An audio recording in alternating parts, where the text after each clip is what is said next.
Olá pessoal, muito boa noite. Estamos aqui diretamente aqui do aquário da Odontopartners, acoplado aqui ao nosso auditório principal.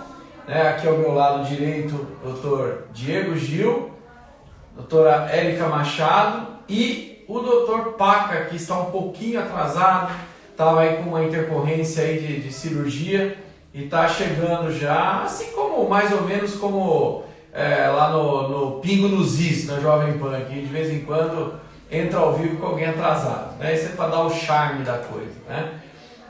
Bem, um grande prazer ter vocês aqui, Eriquinha, Diego, prazer ter vocês. Prazer é nosso. Fala um pouquinho, se apresenta aí pro povo aí, embora todo mundo te conhece, né? Pessoal, boa noite. Eu estou aqui também junto com o Flávio. Acabamos de sair de uma turma de especialização, foi maravilhoso, por isso também a gente atrasou um pouquinho para dar tchau pro pessoal, chorando todo mundo, enfim, uma alegria só. Mas estamos aqui para falar de uma coisa extremamente séria e a gente vai começar a falar também sobre isso.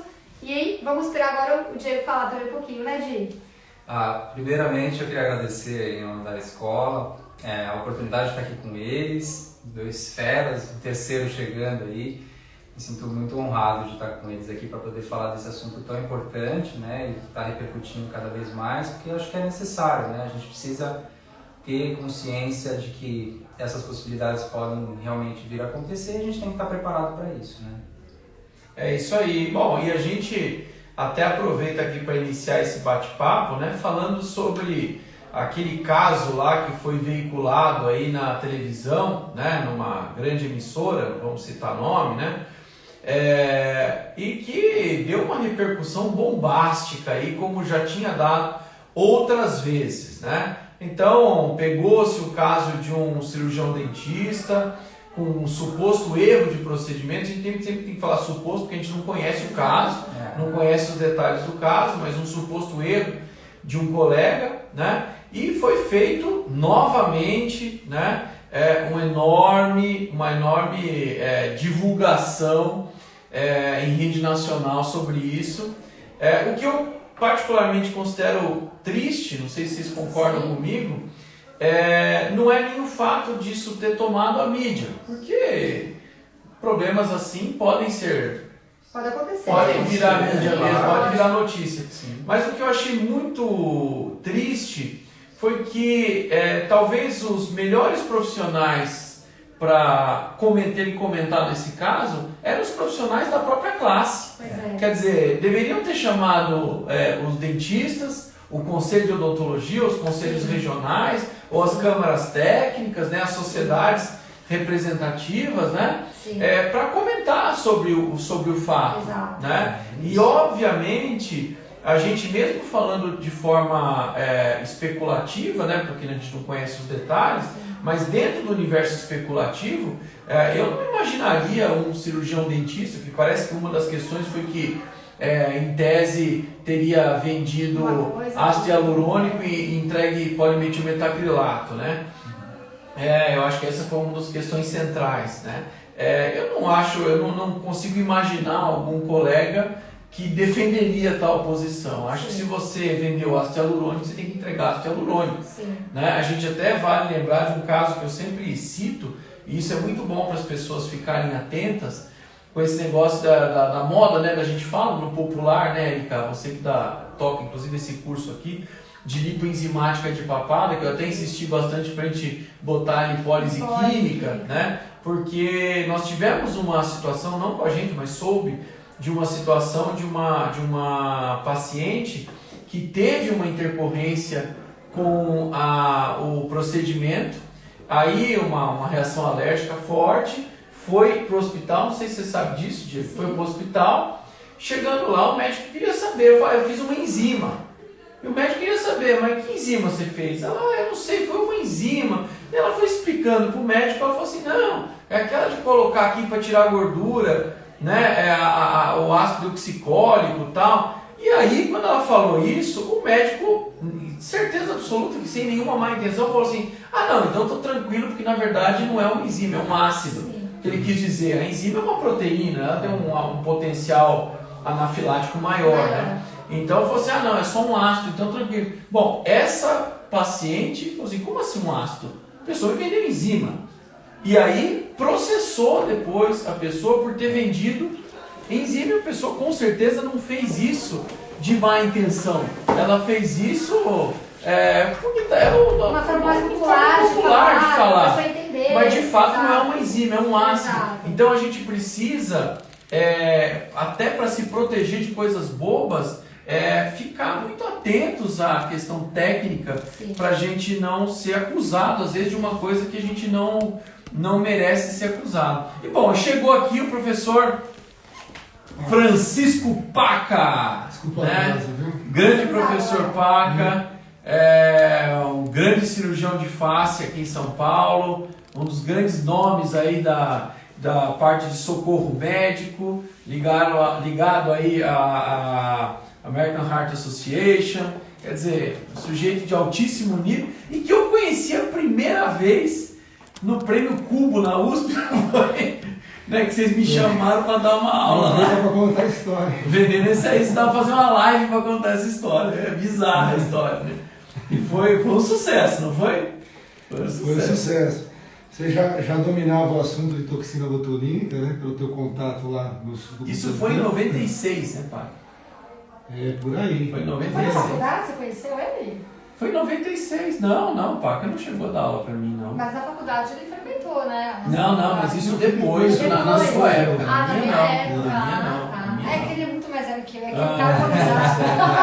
Você mais Não é verdade, eu não pinto o cabelo, é isso que dá. Exato, aqui a mais novinha sou eu. Você deu aula pra mim, ele ficou muito mais velho que eu, a gente frequentou a faculdade, mas estava já veterano, eu tinha acabado de entrar, então. Mas resumidamente, nessa ocasião, em 1996, por volta disso, nós organizamos um curso de emergências lá na USP, mas era um curso que tratava de assuntos gerais de pronto-socorrismo. O Paca era professor lá, né, na USP, né? E aí eu ia incluir o assunto de acidentes com ofídeos, etc. E aí o Flávio levou lá 2 cobras, uma jararaca e uma cascavel, e dominava ali o tratar lá com as cobras, encheu uma bexiga, botou as cobras O Paca pediu para eu dar uma aula assim bem emblemática. Ele falou, me colocou limite, então eu dei. As cobras. E o engraçado é que durante muitos anos, que isso já faz tempo, né? Anos 90, final dos anos 90, durante muitos anos, todo mundo me perguntava Desse do episódio. Flávio e tal. Marcou o pessoal, não chegou com as cobras não. Marcou, tirando veneno, né? Tirando veneno da cobra. Foi muito legal. Muito bom, muito bom. É isso aí. Prazer ter você aqui. O Paca, que é professor aqui do nosso curso de intercorrências, da parte de intercorrência da especialização. É um super prazer poder contar com a expertise dele aí, que é um monstro na área de socorro, de primeiros socorros, de pacientes em estado de situação crítica aí, que precisa de socorro. Ele é o cara. Obrigado. Né? Nem tanto. Então, é um prazer para mim. Vamos ficar mais juntinhos aqui para poder aparecer. Vem cá. É um prazer poder Chegamos. participar. Estamos todos. Estamos todos aí. É um prazer poder participar do grupo da Autopartners, a seu comando aí, que vai tão bem em todos os cursos aí de especialização, os cursos de atualização. E eu estava falando aqui, Paca, começando exatamente falando justamente daquela situação do Fantástico, né, que virou, acabei falando o nome, né? Nem sei se foi do Fantástico, foi? Que acabou virando, né, porque o dentista supostamente teria vendido um material e usado outro, né? Falei que eu acho que essas situações é comum virar notícia, mas o que eu achei desagradável foi que deveriam ter colocado um dentista para comentar essa situação e não um profissional de outra área, que por melhor que seja, né, é de outra área. Acho que eticamente poderiam ter colocado um profissional da odontologia para comentar o fato, né? Mas ali, claro que teve uma situação tendenciosa, uma situação política envolvida. Eu mesmo não, confesso para você que eu não assisti. Quando falaram para mim, eu estava ocupado, eu estava em uma reunião fora, e via online, eu não podia nem participar, eu falei, eu não vou nem assistir. Também nem faço questão, porque já vi tantas essas coisas que eu já não tenho mais paciência para isso. Mas serve até para a gente que é da área, que está nessa área há muito tempo, né? Para que a gente fique esperto e se mantenha. Isso é uma briga, puta, quem me conhece de longa data, né? Que nem a Érica, né? Acho que mais de 10 anos comigo aqui, né, Érica? Sabe que é uma briga de longa data. Assim, infringir normas não nos leva a lugar nenhum, nunca levou. Nunca levou. E essa é uma guerra que eu compro assim, de forma visceral. E às vezes é mal interpretado. O pessoal acha, você está puxando o saco do fulano. Mas eu não estou puxando o saco de ninguém. Eu sou uma pessoa aderente às normas. Eu acho que a gente pode discutir normas. Claro. Eu discordo, eu gostaria que... Tudo isso está dentro do jogo democrático. O que não está dentro do jogo democrático? Infringir norma.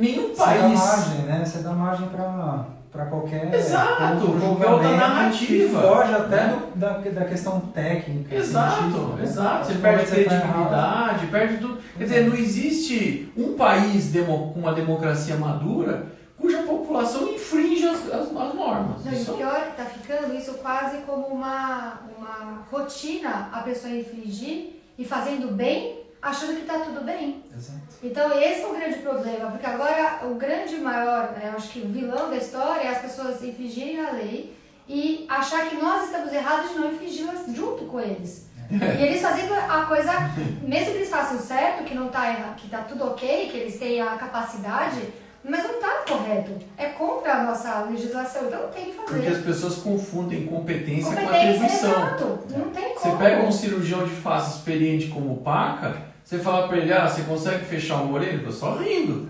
Claro. Você consegue fazer uma alectomia? É óbvio, com o pé nas costas. Entendeu? Agora, competência tem de sobra. Exato. A questão não faz parte da atribuição. Sim. E o Paca é militar, então eu tenho certeza que ele entende, porque o militar, se ele não for aderente à norma, não é militar. Não é, né? Então, eu acho que essas são questões centrais. E a gente vê até hoje lives com justificativas absurdas. Que nem eu usei ali, Paca. Assisti um vídeo de um cara... O cara falando, não, a gente pode fazer sim automodulação, porque é harmonização orofacial, que isso com respaldo de advogado, inclusive. Não, com respaldo de advogado, participando da live. Deixa eu explicar uma coisa. Orelha não pertence à face, viu?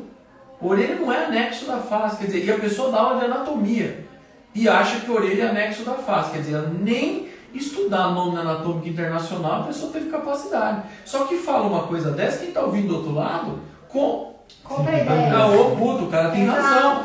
Se é orofacial, né, áreas anexas e afins, anexas e afins, só que tem um detalhe. Orelha não é anexo da face. Então toda a tua narrativa vai por água abaixo, assim, de cara. Né? Eu falo assim, podemos abrir uma discussão, um debate com o Conselho de Odontologia, o Conselho Federal, a Autarquia Federal, para ver se mais para frente é o caso do dentista. Acho que tudo isso é válido, né? Tudo isso é válido, como a gente sempre brigou para abrir, né, as coisas da odontologia. Mas não chegar e falar assim, não importa o que o presidente do Conselho Federal falou, ele não sabe o que está dizendo. As pessoas perderam completamente a noção do ridículo, entendeu? Como é que ignora? O Dr. Juliano, ele fez uma carta timbrada, assinada, dizendo que não podia. O advogado falou assim, não, essa carta não tem poder de norma, então não tem validade. Deixa eu explicar, mas eu mandei mensagem para ele, deixa eu explicar uma coisa. O presidente não fez uma carta para fazer se passar por norma, não. Ele só fez uma carta para explicar aquilo que a norma editada e publicada, já em diário oficial, já dizia. É você que desconhece. Né? Então, eu acho que esse é o primeiro ponto. A gente não quer ficar refém de narrativas, que nem o Diego falou. Se a gente não quer simplesmente ser esculachado, se a gente não quer virar exemplo ruim para a sociedade, mesmo em matérias tendenciosas que existem, não sei se é o caso dessa, mas podem existir, o primeiro passo é seguir as normas. Porque quando você segue a norma, você fala assim, meu cara, é o seguinte, eu estou dentro da norma legal. A minha autarquia federal diz que eu sou capaz, que eu tenho capacitação, eu sou especialista, eu faço... Ponto final. É um direito constitucional garantido pela Constituição Federal à autarquia. Esse já é o primeiro. Agora, se você está fora... Não, já e acabou. está falando, Flávio, da intercorrência, que é o assunto nosso. Se você tem uma intercorrência que absolutamente é possível acontecer dentro da nossa norma possível de trabalhar, ainda você tem como tentar resolver o problema. Agora, quando você faz uma coisa completamente fora da sua área de atuação e você tem uma intercorrência, você não tem nem como se defender. Uma coisa é ser uma intercorrência, outra coisa é ser uma infração ética. Uma infração ética, né? exatamente. Já nem é da nossa... Uma outra coisa que me preocupa bastante é procedência de materiais. Muita gente comprando material de fontes X. Manipulando também. Agora virou o mundo da manipulação de vários profissionais fazendo o próprio ácido hialurônico com a sua marca. Com a farmácia de manipulação fazendo ácido hialurônico com a sua marca. Então, colocando isso, é meio complexo, né? Em relação à esterilidade, à procedência. Eu acho sinistro. Quer dizer, esse não é um caminho legal. E felizmente é a minoria, né? A maioria segue o caminho da retidão, da coisa certinha, tal. Mas, agora, só complementando, é uma minoria, mas eu acho que em todas as profissões a gente vai ter aqueles profissionais, os bons e os ruins. E nós, como dentistas e hoje como professores e tendo que também passar toda essa informação para os alunos aqui, eu acho que a grande aprendizado que a gente tem que ter a partir disso é que você ter essas situações de uma fatalidade, de uma intercorrência, isso eu acho que ainda é válido porque está dentro da nossa área de atuação. Agora, partir da premissa de atuar em outras áreas, você simplesmente compromete toda uma classe odontológica que brigou, como o exemplo do Flávio, por anos e anos brigou para que houvesse, né, a especialidade harmonização, assim como outros grandes profissionais que a gente tem na área, né? Sim. Só que isso tudo pode ser perdido, né, por atos de pessoas que com a força do mercado, de outras... Acho que assim, primeiro entender que enquanto o paciente for visto como uma condição mercadológica simplesmente, não como um propósito maior, já começa errado. Né? Então a gente, na verdade, nós dentistas, assim como dermatos, assim como biomédicos, assim como toda a área da saúde, a gente deveria se, não divergir, né? Mas convergir para o mesmo propósito, que é o paciente, a saúde e o bem-estar do paciente. E nós sabemos da nossa capacidade como profissional dentista e da necessidade de outros profissionais atuando junto, né? A partir do momento que a gente rompe essa barreira ou que a gente ainda, atua de uma maneira que não seja do nosso âmbito, é simplesmente um tiro no pé. E tudo que essas pessoas buscaram e correram atrás para conseguir é simplesmente primeiro é um desrespeito contra a própria classe, né? Então acho que cabe a nós também, visto que o Conselho acaba tendo uma atuação dentro das possibilidades deles, né? Cabe a nós também poder questionar e demonstrar e questionar esses profissionais que estão fora da área e não alimentar, fomentar sabendo que está errado, né? A gente acaba vendo alguns colegas, a gente quer fazer o curso de dialectomia ou de autoplastia, e assim, se não está na área, não tem nem que fomentar, não tem nem que ir atrás, né? Não impede a gente de questionar. Essa é uma questão central, quer dizer, não fazer aquilo que não pode é um ponto importante para evitar problemas, evitar complicações. A outra coisa é ter materiais de procedência. Então, assim, evitar comprar materiais de fornecedores que não tem nota fiscal, não tem nada, você não sabe a rastreabilidade do material que você está comprando. Materiais sem Anvisa, então, isso é crime contra a saúde pública.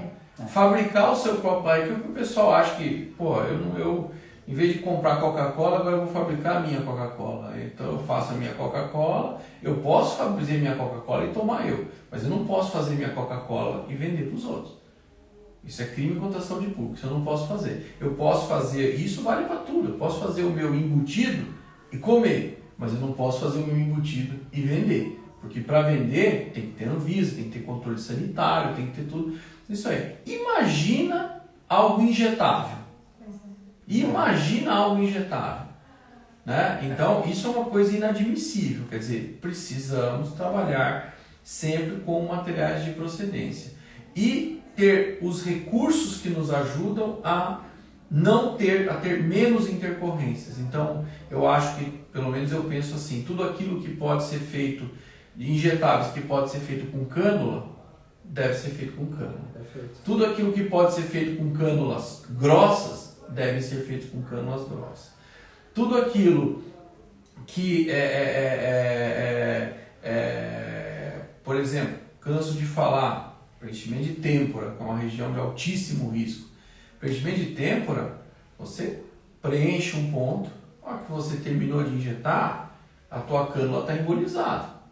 Então, você garantir que no seu processo de aspiração ela vai vencer todo esse produto denso num tempo é muito arriscado, isso às vezes não acontece. Então, o que é o mais lógico fazer?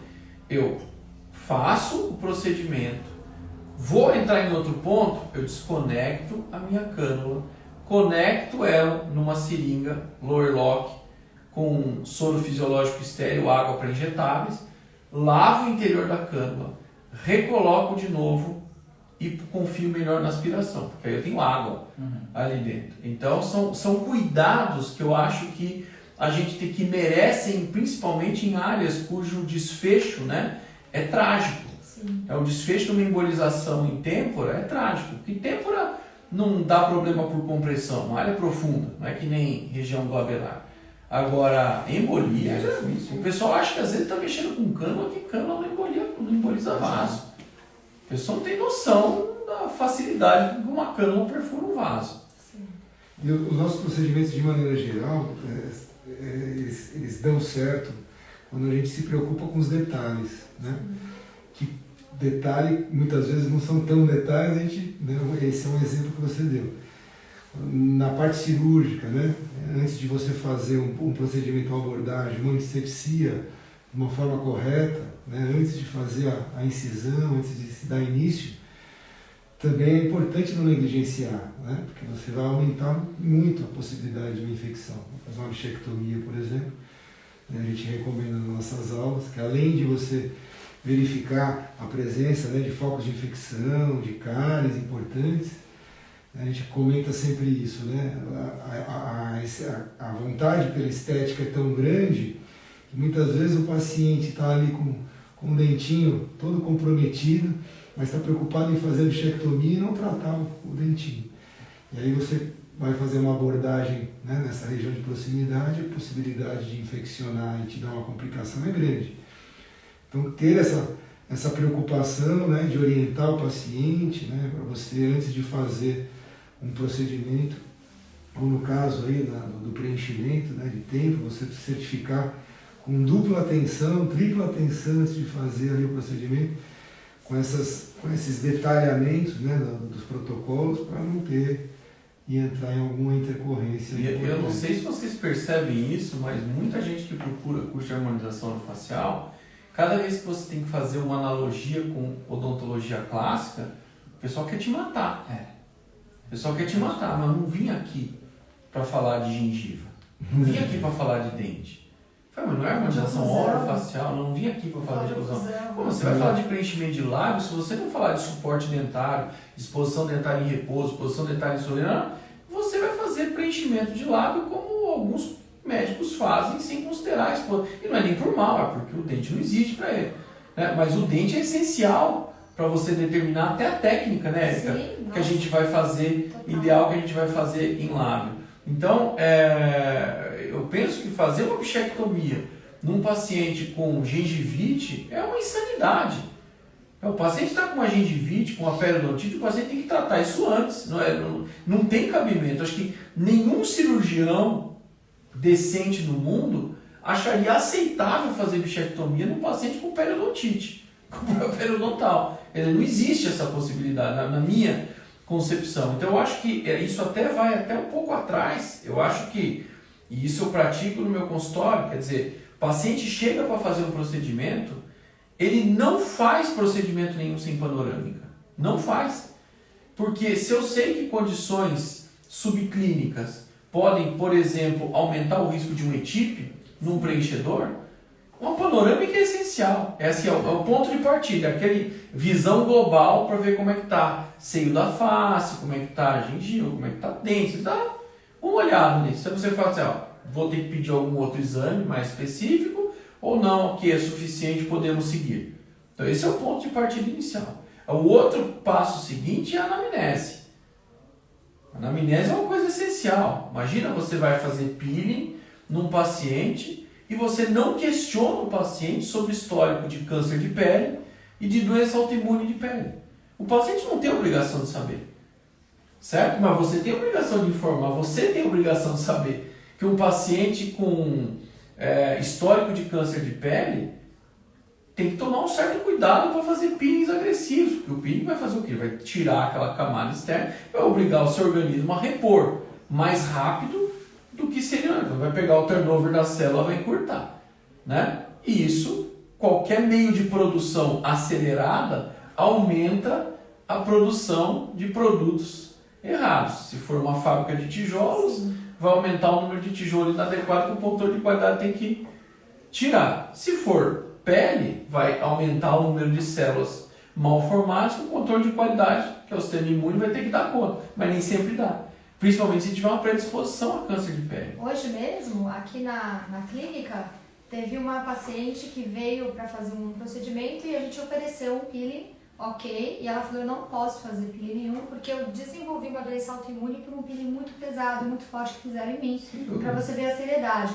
Essas intercorrências que a gente está falando, 90% para mim são causadas pelos próprios profissionais por falta de atenção, por erro nosso mesmo. Então, por exemplo, hoje nós temos ultrassom guiado, que a gente está usando aqui. Por quê? Porque a gente consegue ver se realmente tem, qual é o tamanho, aonde está a bola de bichar, ver a artéria facial, aonde você está fazendo a incisão, qual é a profundidade que você quer entrar com o bisturi. Então, tudo isso faz com que você consiga minimizar as intercorrências possíveis.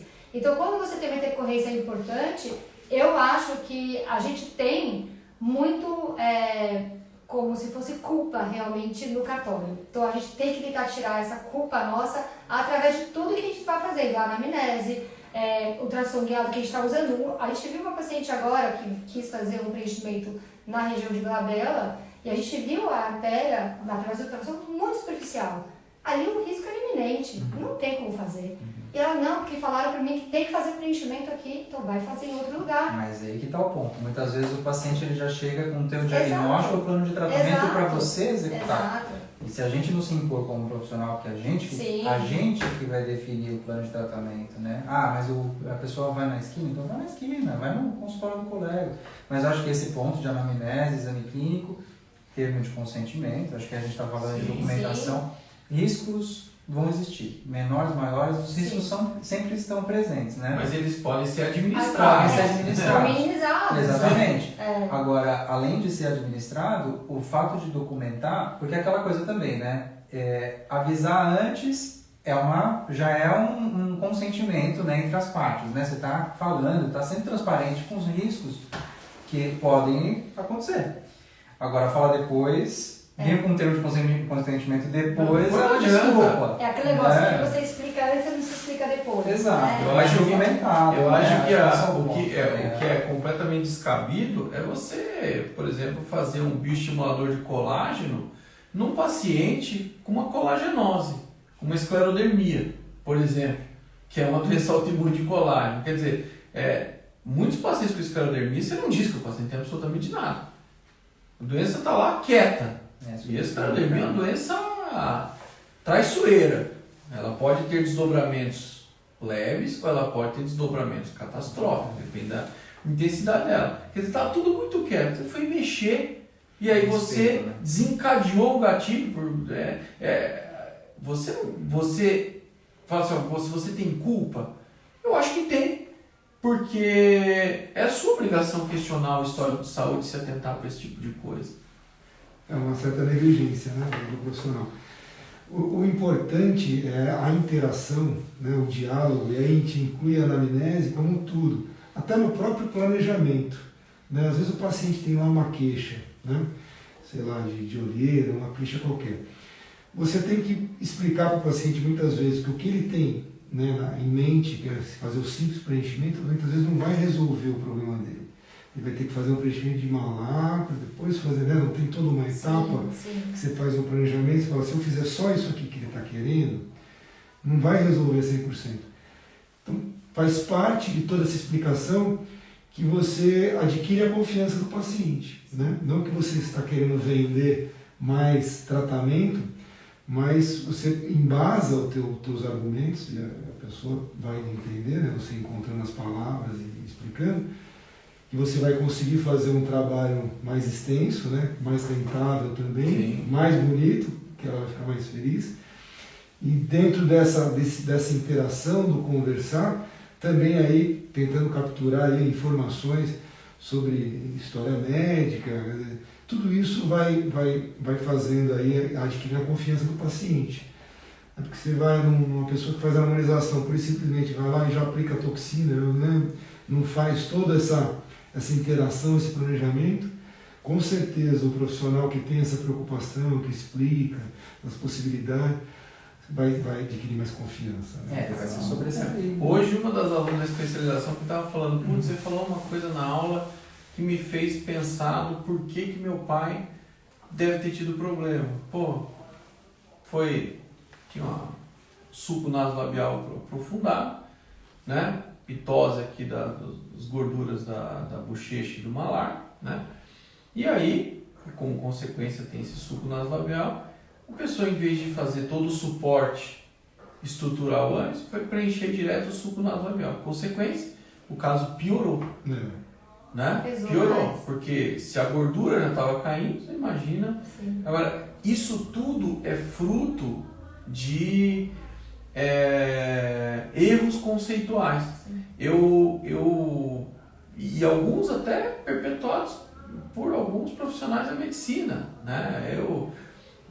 Todo mundo já me viu dessa aula, eu sou crítica com relação a algumas coisas, porque ela induz você a um erro, porque ela te induz a um erro, essa é a verdade. Então, quantas pessoas eu vejo falar de SMAS? Eu tenho uma bronca do povo falar de SMAS, Sistema Músculo-Aponeurótico Superficial. O cara abre a face, ele mexe em tela subcutânea e ele fala que é SMAS, Sistema Músculo-Aponeurótico Superficial. Eu queria saber aonde a pessoa achou aponeurose na face.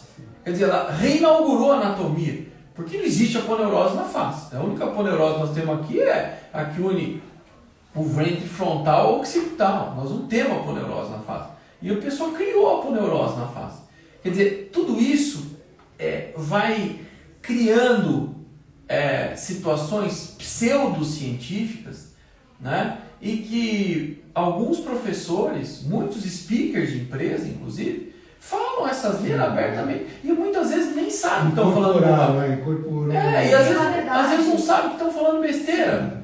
Ah, porque o professor fulano, grande cirurgião anatomista, falou isso também. Então, se o cara falou, tá falado. A gente sabe que as coisas não são assim. O professor pode ser um grande cirurgião anatomista e pode cometer erro muitas vezes, porque ele erra, nós erramos também. Sim.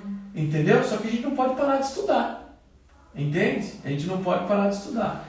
Então, eu acho que começa assim por um exame de imagem básico inicial, passa por uma boa anamnese, uma excelente conversa com o paciente, a eleição de materiais tecnicamente corretos e sim, o uso, como a Érica falou, de todos os recursos para nos dar segurança. Desde do detalhamento numa área de alto risco, você lavar uma cânula, vai desperdiçar produto, desperdiçar o produto, aquele produtinho dentro da cânula, tenha dó, você vai ganhar uma segurança enorme.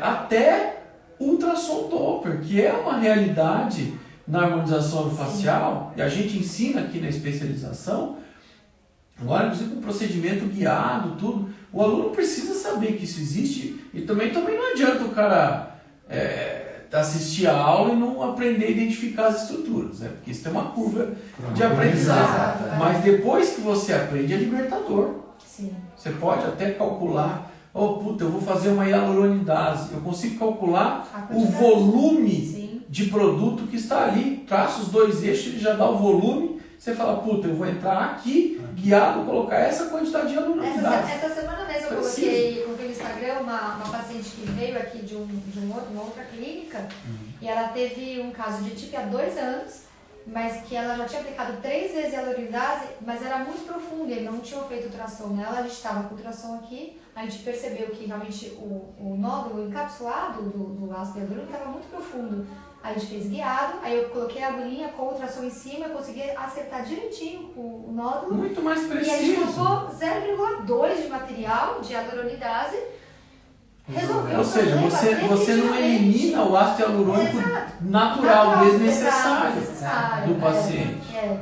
Enfim, então são coisas que a gente... E eu acho que também, Fábio, você deve saber muito mais. Eu acho que tudo que é injetável, você tem risco.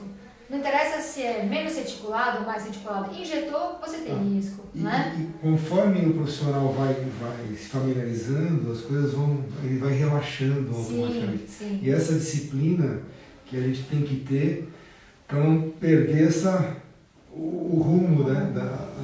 Porque você fica na inércia, morre quem sabe nadar, né? Então você começa a subestimar o produto. O cara faz uma coisa mais ou menos uma vez, deu certo. Você está acostumado a trabalhar com aquele produto direitinho, aí você é seduzido, os produtos são caros. Sim. Né? Aí você é seduzido por mas tem aqui uma marca que é usado, que é bom. Então, você a procedência, aí você faz uma vez, até que deu certo. Você vai abrindo a guarda para as coisas até a hora que o problema acontece. Né? O problema acontece quando você abre a guarda. Quando você está de guarda fechada, ele raramente acontece. Agora, quando você abre a guarda, ele acontece. Você tem razão. A pessoa vai relaxando. Porque ela faz a coisa de um jeito mais ou menos uma vez, viu que deu certo. Próxima vez, ela faz de novo, viu que deu certo. Faz de novo, viu que deu certo. Na 4ª vez, viu que deu certo. Até a hora que o problema acontece. A gente viu isso acontecer na Chapecoense. Sim. Você acha que aquela foi a primeira vez que aquele piloto decolou no limite do combustível? Não, ele tinha decolado, feito isso várias vezes. E tinha dado certo. Até o dia que não deu. E aí morreu todo mundo, inclusive ele. Então, esse tipo de lição a gente precisa aprender. Quer dizer, não dá para baixar a guarda na harmonização. A harmonização é uma área que exige aderência a protocolos. Aderência a protocolos. O tempo todo aderência a protocolos. Individualização também, né?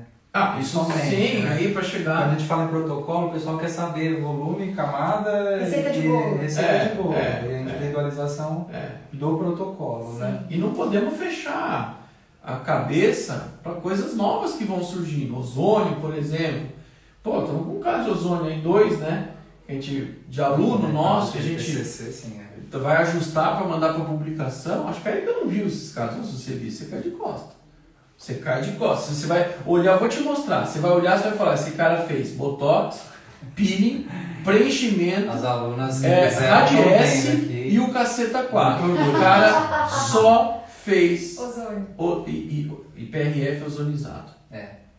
A mudança é uma coisa assustadora. É assustador. Os dois casos. Assustador. Eu acho que é uma técnica bem legal. Assim. Eu sou suspeito para falar porque eu vim do hospital e trouxe isso para a escola, né? Foi essa questão do bioestimular, mas eu acho que nas intercorrências, tanto os próprios agregados plaquetários, por ter a capacidade de angiogênese, de aumentar a fator de crescimento, enfim... Laser terapia, agregado plaquetário e ozonioterapia, acho que são bons recursos quando já aconteceu já o problema. Então você reverteu o problema. Então acho que esses exames também de ultrassom, acho que é sensacional para o trans-operatório. Agora eu queria comentar também a questão... Ai meu Deus, vai tocando aí, depois eu lembro. Fugiu. Só fazer uma propaganda aqui, nós vamos ter um treinamento de ultrassom Doppler guiado, um procedimento guiado dia 24 e 25 de maio. Esse é imperdível, porque a professora é sensacional, mas sabe tudo, ela tem residência médica, sabe tudo da manipulação do equipamento, né? E você aprende a manipular, ela te ensina a enxergar as estruturas, como é que você ajusta, ela é extremamente didática. Deu uma aula na especialização que foi um baita sucesso aqui, então é algo que o pessoal da harmonização facial precisa ter. Isso é assim, cara, daqui a pouco é praticamente obrigatório você ter um troço desse para fazer. Uma harmonização com muito, porque assim, é muito mais seguro. Opaca, é muito, muito mais seguro. Você enxerga tudo, você enxerga o que você está injetando, você enxerga o músculo, você sabe onde está a derme, onde você está subcutâneo, você sabe. Para quem tem pouca experiência, sim, cara, se você visualiza tudo. É melhor que ter um guia cirúrgico de um implante. Se você faz um implante é melhor ainda. Né? Mas você é como se fosse um guia cirúrgico mesmo. Você vai lá. Só que você vê o trans, né? Exatamente, você vai vendo o trans ainda, exatamente. Então vai ser dia 24 e 25 de maio com a professora nossa aqui que vai dar esse curso. Esse curso já está no site, então não percam, porque é um curso com o paciente. Curso com o paciente, com atendimento ao paciente, curso clínico, tá bom? Que mais? Bom, sabe o que eu ia comentar? Agora eu lembrei. Assim, uma coisa meio óbvia, mas acontece muito, né?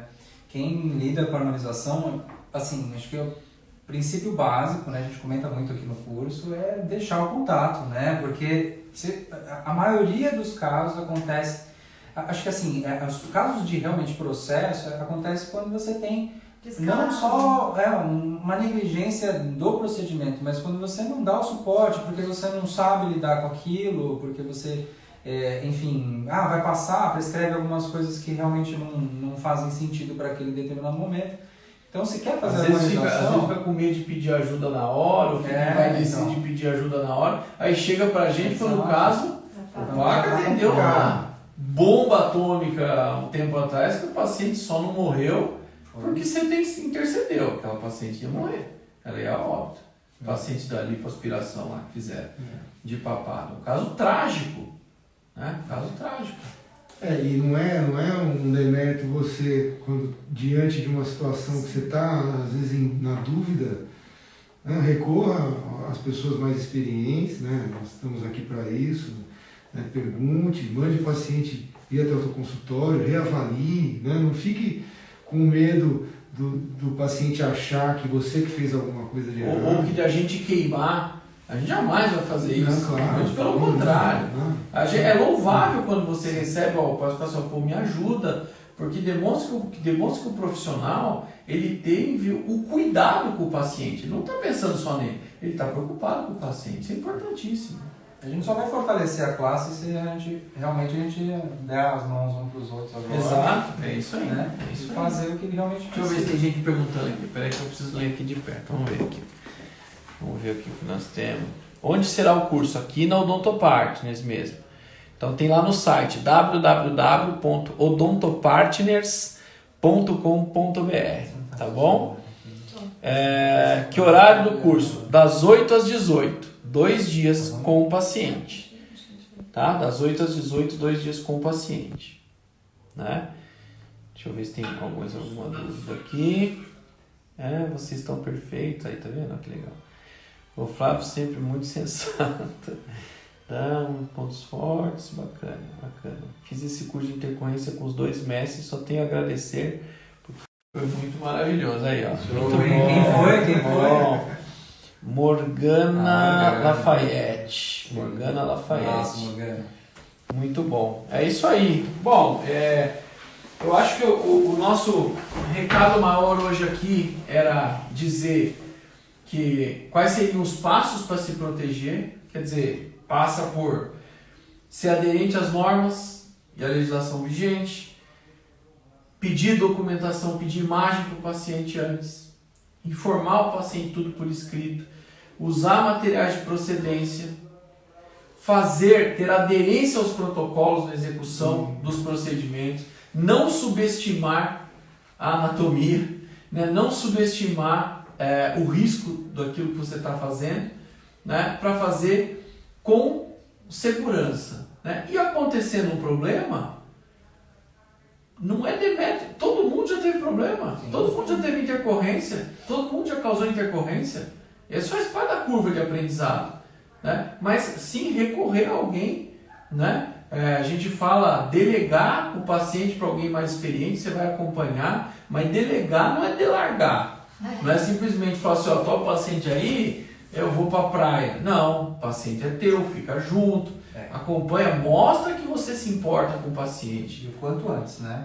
E o quanto antes. E por fim, use recursos que são indispensáveis hoje à segurança, né? Como por exemplo, o ultrassom Doppler, que é uma coisa que realmente veio para ficar na harmonização, não tem como voltar atrás nessa realidade, né? E não fecha os olhos para coisas que têm tido resultados incríveis, né? Como o que o ozônio tem feito, o laser. Eu que sempre tive preconceito com ozônio. Não tinha preconceito com ozônio. Na verdade, eu tinha desconfiança.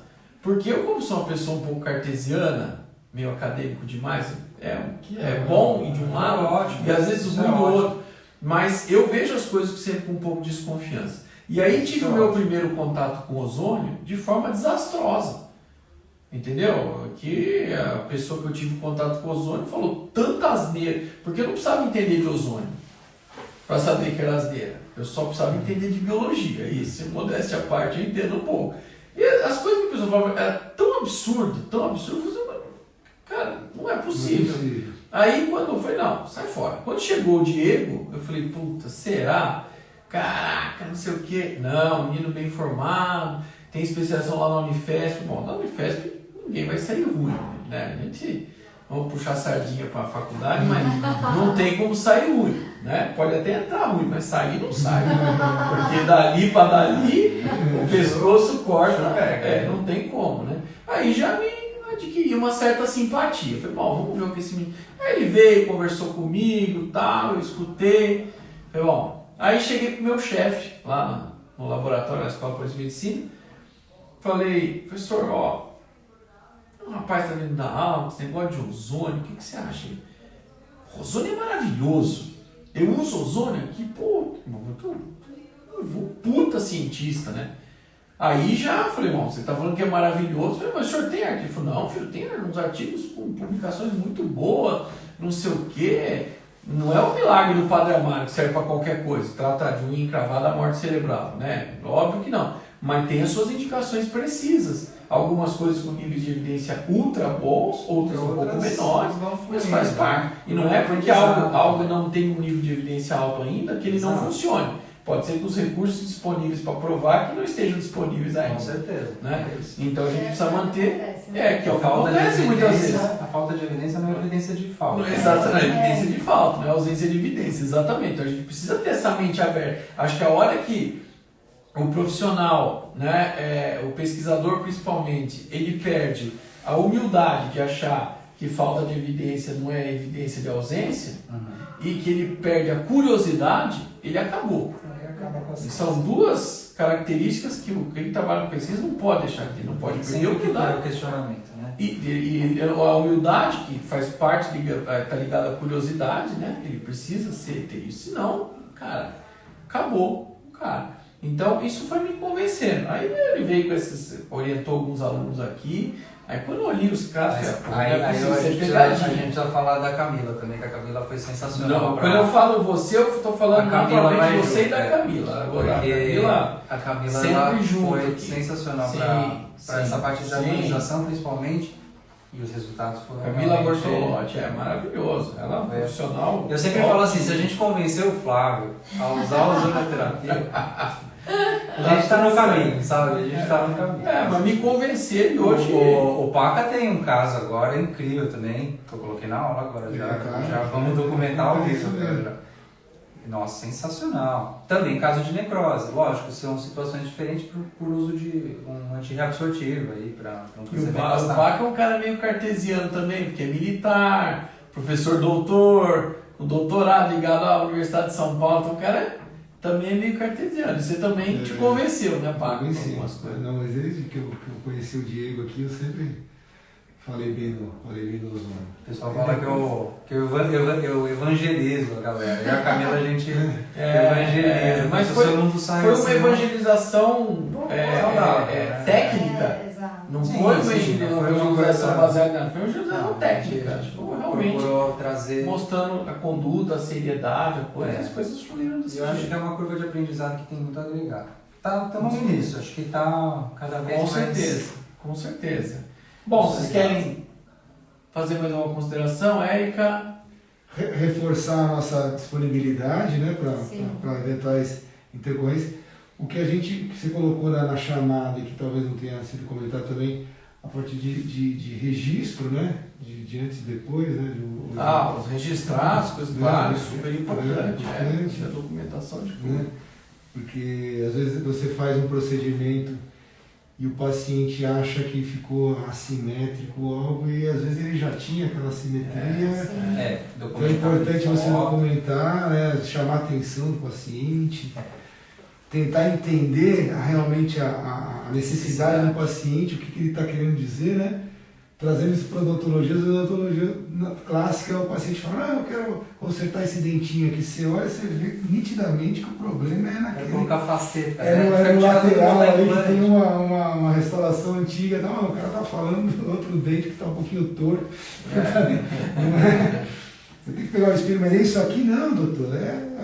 Para harmonização. Né? Exatamente. Mais ainda, tentar entender a queixa principal do paciente e com muita conversa, né? Muito explicação, entendimento. E com isso você vai adquirir mais confiança do paciente, vai fazer mais procedimentos e gira um ciclo virtuoso, né, que se estabelece. É isso aí. Eu também concordo com tudo isso e também somo a isso o fato da gente fazer, mesmo falando para o paciente das possibilidades, a gente acompanhar esse paciente depois, porque o paciente não sabe distinguir um hematoma de uma necrose. Então, é complicado você falar, vai ficar roxinho, vai ficar com edema, vai ficar vermelhinho, vai ficar porque é o normal. E o paciente, ele vai achando que vai piorando, mas ele vai achando que ainda está dentro da normalidade que você tinha dito. E aí, quando ele te procura, ele já não está mais sentindo, já está com problema, já está com uma necrose instalada. E aí você já tem que já socorrer alguém que já faça alguma coisa que você já não faz. Então, aí vem uma intercorrência muito mais importante. Então, quando a gente subestima... Colocar até como protocolo, Sim. né? Você Entrar em orientar o contato, paciente, né? olha, você me manda uma foto, Sim. né? De tanto Diariamente, em cada tanto tempo, semana isso, para poder exato. acompanhar. É. Preferível o excesso de celular. zelo, Nossa. né? E é até legal, né? Por uma questão de você procurar saber do teu Sim. paciente. Ó, você tá com dor, como é que foi, como é que Sim. você tá? Tomar cuidado daqueles pacientes que querem casar no dia seguinte, que quer viajar no dia seguinte, Sim. né? Que normalmente são pacientes... Aqui, mesmo numa escola, que a gente tem, sei lá, nossa, não dá nem para contar a quantidade de pacientes. A gente tem aqui uma turma, bom dia, como estamos?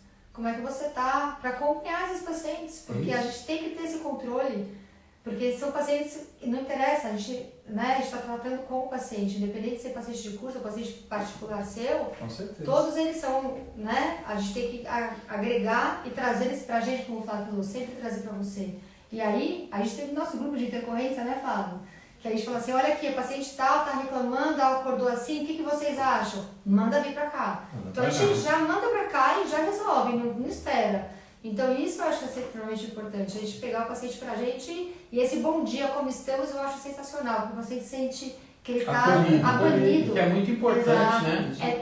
Isso a gente faz com o aluno. O aluno às vezes fala, socorro, professor, olha isso, esse hematoma. Tá tudo bem, fique em paz, mantenha aqui qualquer coisa, mudança no quadro, você avisa. Eu falei ali, esses dias dias não, semana passada ajudei a tratar uma intercorrência de um aluno da especialização 1 ou 2, não me lembro exatamente, já se formou faz tempo, né? O aluno, acho que ele só me mandou no particular porque ele se viu em desespero. Tá em desespero. Ele falou assim, puta, eu vou mandar, será que o cara vai me atender? Porque não é meu professor faz tempo, não tem obrigação nenhuma.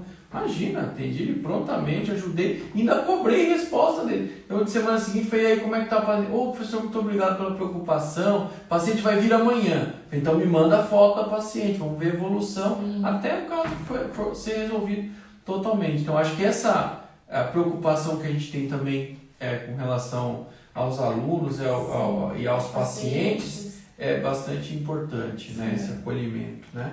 E por isso que não tem intercorrência nenhuma aqui na escola. Ah, já nossa, ligaram, o volume de pacientes bizarro que a gente atende aqui por Bizarro, mês é mais de 1000. A gente não tem. Poderia ter. Mas esse aqui eu sempre brinco, quando começa a bater assim uma margem de 0,15%, 0,20%, já me soa um alarme de que tem alguma coisa errada. Eu já falo, opa, porque não é normal. Não é normal. Não é normal. A gente tem pouquinho, o volume de pacientes são pouquíssimos intercorrentes e eventualmente as que tem são casos casos mais bem brandos, casos tranquilos de resolver. Sim. Certo? Show. Bom, pessoal, esperamos ter ajudado vocês. Foi um grande prazer ter vocês aqui em mais uma live, né? Eu, Diego, Érica, Paca, estaremos à disposição de vocês, seguiremos à disposição. Um grande abraço, protejam-se. Aqui está todo mundo vacinado já, tá? Mas eu ainda estou de máscara, apesar de estar vacinado, né? Vacinados e testados, né? Sim. Mas fiquem com Deus e juízo e vamos nos cuidar aí. Um Tchau, grande pessoal. abraço. Tchau, Até pessoal. a próxima. Até mais. Boa noite. Tá vendo? Até que coube os 4 aqui. Deu. Vamos ver como é que entra. Só não Desculpa vai a voz, sair, né? só não vai sair que aí você É, deixa só- gravado. tem que Então deixar. deixa assim. Tá ao vivo ainda. É. Peraí, como é que Deixa essa a pessoa Carol tá vindo aí, porque senão vai sair do gravado e a gente vai perder a IGTV. Cheguei na hora? Chegou na hora.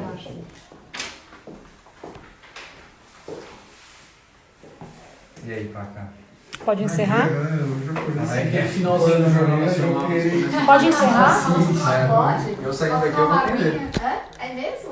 Vou atender o paciente com glucosite, tá bem ruim, coitado. Não tá conseguindo comer. Mas é...